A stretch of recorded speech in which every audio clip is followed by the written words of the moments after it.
जय हिंद साथियों, स्वागत है GS practice hub YouTube channel पे। दोस्तों, इस वीडियो में हम लोग बिहार पुलिस और मद्य निषेध के लिए प्रैक्टिस सेट संख्या 5 पे चर्चा करने वाले हैं, जिसका यह पार्ट 2 वीडियो है। पार्ट 1 वीडियो ऑलरेडी अपलोड कर दिया गया है, जिसमें 1 से लेकर के 55 तक के प्रश्नों को कवर किया गया है। अगर वह वीडियो नहीं देखे हैं तो उसका लिंक डिस्क्रिप्शन में दिया रहेगा, उसके माध्यम से आप जाकर के वह वीडियो को भी आप देख सकते हैं।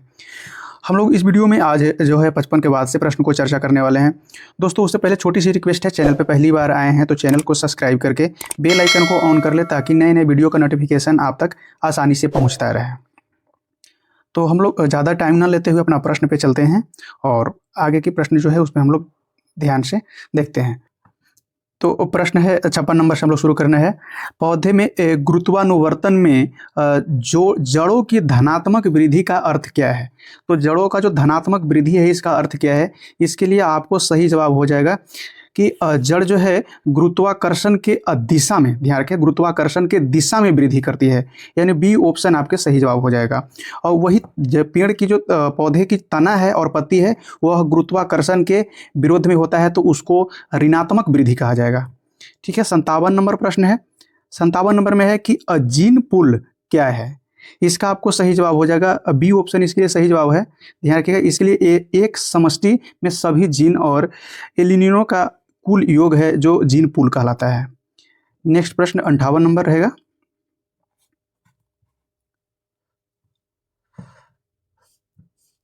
58 नंबर प्रश्न है, जीन थेरेपी का उपयोग जो है मुख्य रूप से किस प्रकार के रोग के उपचार के लिए किया जाता है?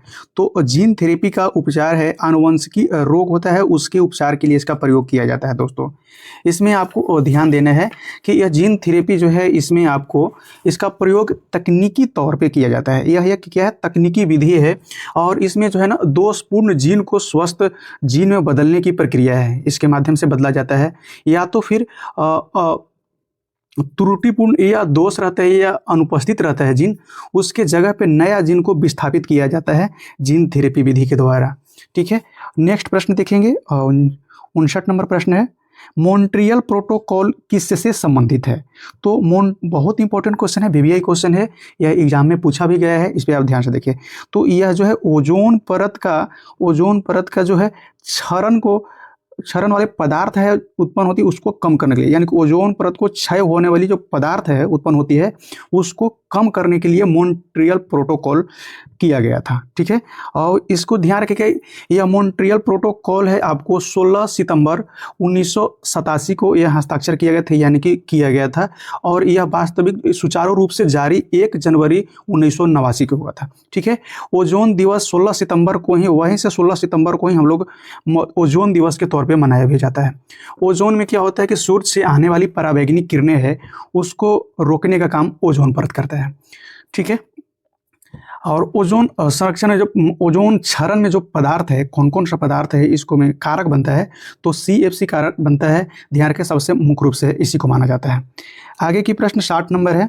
60 नंबर में बताया गया कि एक अवतल दर्पण द्वारा बना प्रतिबिंब जो है वास्तविक, उल्टा और वस्तु के बड़ा होता है, तो वह वस्तु किस जगह पे रखी रहेगी तब जाकर के प्रतिबिंब जो बनेगा वास्तविक और उल्टा और वस्तु से बड़ा बनेगा?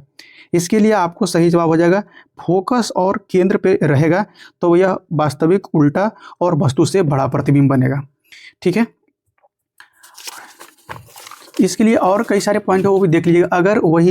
अगर वही आपको अवतल दर्पण पे अनंत पे अगर वस्तु को रखा जाए तो उसका जो प्रतिबिंब है फोकस पे बनता है और वास्तविक और वस्तु से छोटा बनता है। वही अनंत और वक्रता केंद्र C के बीच में रखा जाएगा वस्तु को, तो फोकस और वक्रता केंद्र के बीच में वास्तविक और वस्तु से छोटा बनेगा। ध्यान रखिएगा। आगे की प्रश्न है 61 नंबर, तरंग कण द्वैधता का सिद्धांत किसके द्वारा लागू किया गया था? तो इसके लिए आपको सही जवाब हो जाएगा प्रकाश और द्रव दोनों के लिए। प्रकाश और द्रव दोनों के लिए है, C ऑप्शन सही जवाब हो जाएगा। 62 नंबर प्रश्न है, किसी वस्तु का पलायन वेग किस पर निर्भर नहीं करता है? यह प्रश्न पूछा गया है, वीवीआई प्रश्न है दोस्तों। तो यह पलायन वेग किस पे निर्भर नहीं करता है? तो ग्रह के द्रव्यमान पर इस पे निर्भर करता है, ग्रह के त्रिज्या पे इस पे भी निर्भर करता है, प्रक्षेपण के कोण पे इस पे भी निर्भर करता है, लेकिन वस्तु के जो द्रव्यमान है इस पे निर्भर नहीं करता है। पलायन वेग है वस्तु के द्रव्यमान पर निर्भर नहीं करता है। डी ऑप्शन सही जवाब हो जाएगा इस प्रश्न के लिए। आगे देखिएगा 63 नंबर प्रश्न है, चुंबकीय प्रेरण का एसआई मात्रक क्या है? तो चुंबकीय प्रेरण का एसआई मात्रक जो आपको हो जाएगा टेस्ला हो जाएगा, सी ऑप्शन इसके लिए सही जवाब है। उसके बाद आगे भी देख लीजिए कि जैसे चुंबकीय प्रेरण है, चुंबकीय प्रेरण का जो एसआई मात्रक भी होता है जो टेस्ला है, चुंबकीय फ्लक्स का जो एसआई मात्रक है वो वेबर होता है, प्रेरकत्व का हेनरी होता है, और जो एम्पियर या धारा है तो ये आपको धारा का एम्पियर में मापा जाता है। आगे देखिएगा 64 नंबर प्रश्न है, मेलाटोनिन, ध्यान रखिए मेलाटोनिन हार्मोन किस ग्रंथि द्वारा स्रावित होती है? तो यह जो स्रावित होती है, ध्यान रखिएगा, पेनियल ग्रंथि, और यह जिसका काम जो होता है नींद को जगाने का चक्र, नींद से जगाने का जो चक्र होता है इसको ही पूरा करता है, तो पेनियल ग्रंथि याद रखिएगा। उसके बाद में पिट्यूटरी ग्रंथि जो दिया है इसको मास्टर ग्रंथि भी कहा जाता है, और थायराइड ग्रंथि दिया गया है, ध्यान रखिएगा थायराइड ग्रंथि है शरीर को तापमान नियंत्रण करने का काम करता है। आगे है 65 नंबर प्रश्न, 65 नंबर प्रश्न है मिलान की प्रश्न है, ऐसा प्रश्न आपको एग्जाम में कंफर्म है, आता ही है तो आता ही है। जैसे दिया गया है विटामिन दिया गया है, उससे संबंधी बीमारी को है वो दिया गया है। तो जैसे देखिए विटामिन बीमारी नहीं, आपको कार्य या महत्व के बारे में दिया गया है। विटामिन के का जो कार्य है यह रक्त को थक्का जमने से रोकने का इसका काम है, और विटामिन ए है वह आँख के लिए है, तो इसको आपको सही जवाब दूसरा के ए आपको 1 में मिलान करेगा। ठीक है, विटामिन डी हड्डी से संबंधित, तो कैल्शियम अवशोषण और हड्डी के स्वस्थ रखने के लिए विटामिन डी की जरूरत पड़ता है, यह दूसरा से मैच करेगा। और विटामिन ए है, ध्यान एक एंटीऑक्सीडेंट कोशिका झिल्ली की सुरक्षा करने में काम करता है विटामिन सी, तो आपको सही जवाब ए ऑप्शन सही जवाब हो जाएगा। नेक्स्ट प्रश्न 65 के बाद में देखिएगा 66 नंबर है, निम्नलिखित में से किस आधुनिक मनु कहा है, किससे जो है आधुनिक मनु कहा गया है? तो यह कहा गया है बी.आर. अम्बेडकर को आधुनिक मनु के रूप में इनको जाना जाता है। संविधान का पिता भी इन्हें कहा जाता है, ध्यान रखिएगा। कुछ और नाम है जैसे राजेंद्र प्रसाद हैं, तो राजेंद्र प्रसाद के जो है देश रत्न के नाम से भी जाना जाता है। महात्मा गांधी को बापू या राष्ट्रपिता के नाम से भी जाना जाता है। और नेक्स्ट प्रश्न है 67 नंबर प्रश्न, महात्मा गांधी की हत्या नाथूराम गोडसे ने निम्नलिखित में से किस तिथि को किया गया? तो यह जो है महात्मा गांधी की हत्या है 30 जनवरी 1948 को नाथूराम गोडसे द्वारा कर दिया गया था। ठीक है, इसी दिन को शहीद दिवस के रूप में हम लोग मनाते हैं। आगे है 68 नंबर प्रश्न, देखिए अरल सागर बहुत इंपॉर्टेंट प्रश्न है। अरल सागर अवस्थित है, अरल सागर कहाँ अवस्थित है, किन किन देश के बीच में अवस्थित है? तो यह कजाकिस्तान और उज्बेकिस्तान के बीच में स्थित है, डी ऑप्शन सही जवाब हो जाएगा। 69 नंबर प्रश्न है, हेलसिंकी राजधानी किसकी है? हेलसिंकी जो है, ध्यान रखें हेलसिंकी किसकी राजधानी है? तो यह फिनलैंड की राजधानी है, ये ऑप्शन इसके लिए सही जवाब हो जाएगा फिनलैंड। उसके बाद देख लीजिएगा और जो दिया गया है, जैसे आइसलैंड है ना, आइसलैंड की राजधानी है रेकियाविक होता है। लिथुआनिया है, इसकी राजधानी होता है विनियस होता है। और लटाविया यहाँ दिया गया है, तो लटाविया का रिंग होता है, ध्यान रखिएगा रिंग होता है रिंग। 70 नंबर प्रश्न है, निम्नलिखित में से कौन सा शब्द भारतीय संविधान के प्रस्तावना में नहीं है? तो प्रस्तावना में इनमें से कौन सा शब्द निहित नहीं है? तो ध्यान रखिए संघवाद है वह निहित नहीं है, और बाकी बंधुत्व, संप्रभुता और समाजवाद। समाजवाद देखिएगा, समाजवाद शब्द 42वां संविधान संशोधन 1976 में जोड़ा गया था।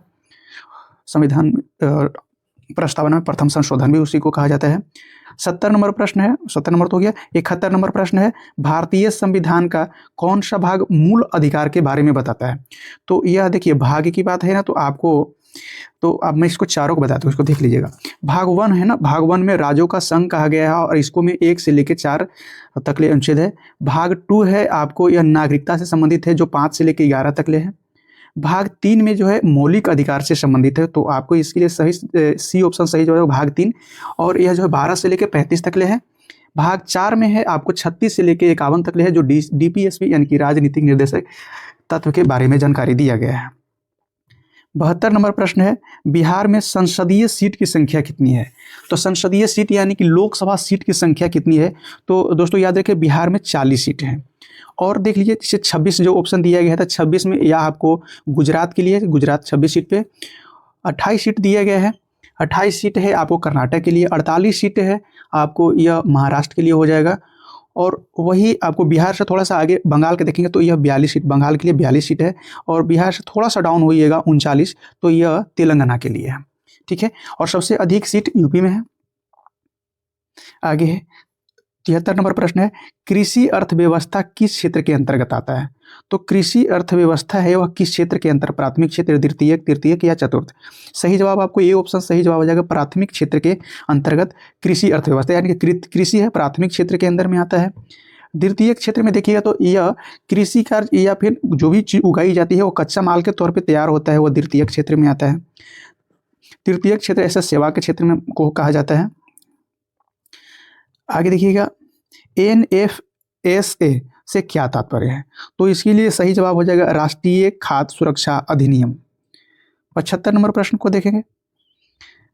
व्यष्टि अर्थव्यवस्था, यह प्रश्न पूछा गया है और कई वो एग्जाम में पूछा गया, ध्यान रखिए। व्यष्टि अर्थव्यवस्था का संबंध क्या है, तो व्यष्टि अर्थव्यवस्था का संबंध में जो है व्यक्तिगत आर्थिक रूप से एजेंट की तरह व्यवहार करता है, बात सही है।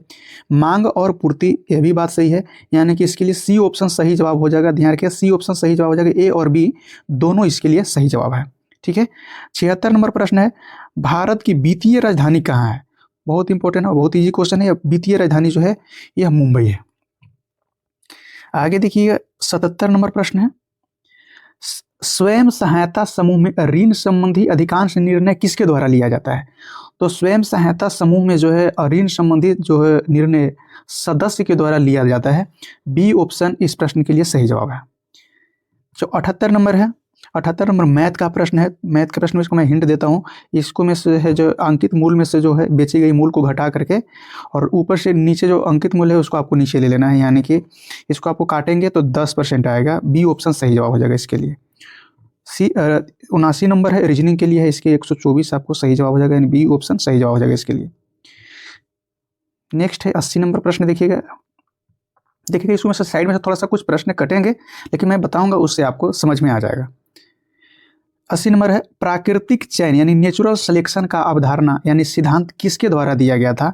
तो यह चार्ल्स डार्विन के द्वारा दिया गया था। ध्यान रखिएगा, अगर चार्ल्स डार्विन ऑप्शन में ना रहे तो फिर अल्फ्रेड रसेल को मारना है, ध्यान रखिएगा। आगे की प्रश्न देखिएगा, 81 नंबर प्रश्न है, एक गीगर मुलर जो है काउंटर का उपयोग किसके पता लगाने के लिए किया जाता है? इसका जो है आपको आयनिकरण विकिरण जो होता है, इसके विकिरण होता है आयनिकारी विकिरण जो होता है, इसके पता लगाने के लिए आपको इसका प्रयोग किया जाता है। 82 नंबर है, पी टाइप अर्धचालक बनाने के लिए अर्धचालक के किस प्रकार अशुद्धि मिलाई जाती है? तो पी प्रकार की अर्धचालक, पी टाइप की अर्धचालक बनाना है तो सबसे पहले कि यह त्रिसंयोजी होता है। ध्यान रखिए त्रिसंयोजी होते हैं, और जैसे कि इसको ब्रोन और एल्युमिनियम का प्रयोग किया जाता है अर्धचालक बनाने के लिए। 83 नंबर प्रश्न है, जब एक तरंग एक माध्यम से दूसरे माध्यम में जाती है तो निम्नलिखित में से कौन सी राशि अपरिवर्तित रहती है? तो देखिए तरंग एक माध्यम से दूसरे माध्यम में अगर जाती है तो उसमें आवृत्ति पर कोई निर्भर नहीं करता है, कोई फर्क नहीं पड़ता है, आवृत्ति ज्यों के त्यों रह जाता है। सी ऑप्शन सही जवाब हो जाएगा। 84 नंबर है, centre for cellular and molecular biological, ध्यान रखिएगा बायोलॉजी कहाँ स्थित है? तो यह आपको सी ऑप्शन सही जवाब हो जाएगा, हैदराबाद में स्थित है। ठीक है। नेक्स्ट प्रश्न है आपको 85 नंबर। 85 नंबर में है कि फजान का नियम सहसंयोजी लक्षण का भविष्यवाणी किससे संबंधित है? ध्यान रखिएगा, तो फजान का नियम है, पहली बार नाम सुनने के लिए मिल रहा होगा। तो फजान का नियम है, ध्यान रखें, इसके लिए आपको सही जवाब हो जाएगा, ये ऑप्शन इसके सही जवाब हो जाएगा।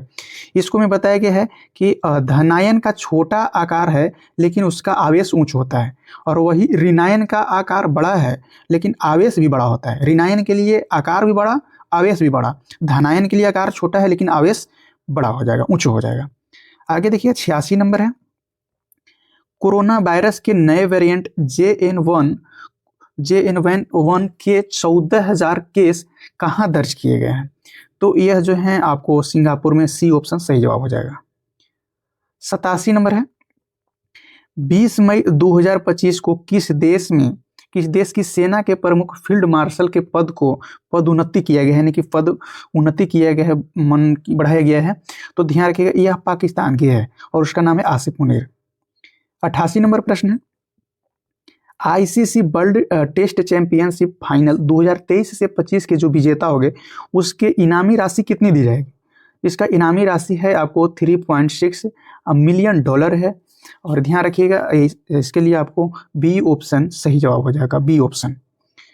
89 नंबर है, 22 मई 2025 को भारत के प्रधानमंत्री नरेंद्र मोदी कहाँ से 103 अमृत स्टेशन का उद्घाटन किए थे?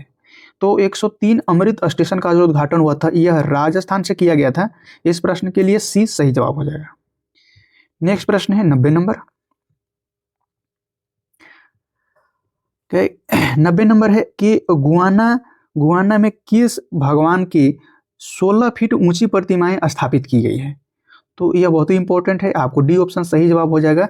हनुमान जी की यह प्रतिमा स्थापित किया गया है। 91 नंबर प्रश्न है, भारत का पहला शिक्षा से समर्पित उपग्रह यानी कि एजुकेशन सैटेलाइट है, वह कौन सा है, उसका नाम क्या बताना है? तो उसका नाम जो है GSAT-3, ध्यान रखिएगा GSAT-3 है बी ऑप्शन इस प्रश्न के लिए सही जवाब है। 92 नंबर प्रश्न है, प्रोटीन की अद्वितीयक संरचना, ध्यान रखिए प्रोटीन की अद्वितीयक सेकेंडरी स्ट्रक्चर जैसे ए हेलिक्स और वी सीट किसके कारण स्थिर होती है? तो यह जो स्थिर होता है हाइड्रोजन बंधन के कारण होता है। बी ऑप्शन सही जवाब हो जाएगा। 93 नंबर है, फॉर्मिक एसिड का यूपिक नेम क्या है? फॉर्मिक एसिड का यूपिक नेम ध्यान रखिए, इसके लिए आपको मेथेनोइक एसिड होता है और प्रोपेनोइक एसिड के लिए इसका नाम और यूपक नेम दोनों एक ही है, इतना आपको याद रखना है। 95 नंबर प्रश्न है, द्रव्यमान स्पेक्ट्रोमेट्री, ध्यान रखिएगा द्रव्यमान स्पेक्ट्रोमेट्री का उपयोग मुख्य रूप से किसके लिए किया जाता है? तो यह जो है अणुओं के द्रव्यमान और समस्थानिक की प्रचुरता का निर्धारण करने के लिए किया जाता है द्रव्यमान स्पेक्ट्रोमेट्री, यानी बी ऑप्शन इसके लिए सही जवाब हो जाएगा। 95 नंबर प्रश्न देखिएगा। 95 नंबर है, FTP का पूर्ण क्या है, यानी कि FT का फुल फॉर्म क्या है, ये आपको बताना है। इसके लिए आपको सही जवाब होगा file transfer protocol, A option सही जवाब हो जाएगा। 96 नंबर प्रश्न है, निम्नलिखित में से कौन सा एक एंटीवायरस सॉफ्टवेयर का उदाहरण है? 4 ऑप्शन में से आपको एक ऑप्शन सही जवाब हो जाएगा, तो इसके लिए सी सही जवाब हो जाएगा। नॉर्टन एंटीवायरस है जो एक एंटीवायरस सॉफ्टवेयर की तरह है। उसके बाद में देखिएगा 97 नंबर है, 21 मई 2025 को ऑपरेशन सिंदूर पर भारत के कूटनीति प्रयास के लिए पाकिस्तान प्रायोजित आतंकवाद के उजागर करने के लिए जदयू सांसद संजय झा के नेतृत्व में सर्वदलीय शिष्टमंडल कितने देश में के यात्रा पर भेजा गया था? तो यह 5 देश की यात्रा पर भेजा गया था। 98 नंबर है, संसद रत्न पुरस्कार, ध्यान रखिएगा संसद रत्न पुरस्कार 2025 के लिए कितने सांसद को चुना गया है? तो यह जो है आपको 17 सांसद को चुना गया है। इस प्रश्न के लिए ए ऑप्शन सही जवाब हो जाएगा। 99 नंबर है, फोर्ब्स पत्रिका द्वारा जारी रिपोर्ट 2025 के अनुसार विश्व की सबसे अधिक कमाई करने वाले खिलाड़ी कौन है? तो विश्व के सबसे अधिक कमाई करने वाले खिलाड़ी जो है आपको ध्यान रखिएगा क्रिस्टियानो रोनाल्डो है। डी ऑप्शन आपको इसके लिए सही जवाब हो जाएगा। डी ऑप्शन आपको इसके लिए सही जवाब हो जाएगा। ध्यान रखिए यह जो है आपको फुटबॉल का प्लेयर है। लियोन मेसी भी, यह भी फुटबॉल का प्लेयर है। 100 नंबर प्रश्न है और आज का आखिरी प्रश्न है, हाल ही में भारतीय सेना ने किस राज्य में तीस्ता प्रहार अभ्यास किया गया है? तो यह किया गया है पश्चिम बंगाल में। बी ऑप्शन आपको सही जवाब हो जाएगा। और इसी के साथ में आज की ये प्रश्न सारी समाप्त होती है। आशा करते हैं कि आपको ये अच्छा लगा होगा और आपके लिए काफ़ी इंपॉर्टेंट साबित होगा। आपको प्रत्येक एग्जाम के इस प्रकार से तैयारी करके रखना है कि किसी भी एग्जाम में एक भी जो आपके नज़र से गुजरी हुई प्रश्न है वो आए तो आपको छूट नहीं पाए। ठीक है, ऐसा प्रयास इसमें किया गया है। प्रश्न से अधिक जो ऑप्शन जो मैच करने वाले थे उसको भी आपको जानकारी दिया गया है। तो आज इस वीडियो में इतना ही, मिलेंगे अगले वीडियो में। चैनल को एक बार अभी तक सब्सक्राइब नहीं किया है तो चैनल को सब्सक्राइब करके वीडियो को लाइक कर दें और कमेंट में अपना राय जरूर साझा करें। मिलते हैं अगले वीडियो में, जब तक के लिए धन्यवाद।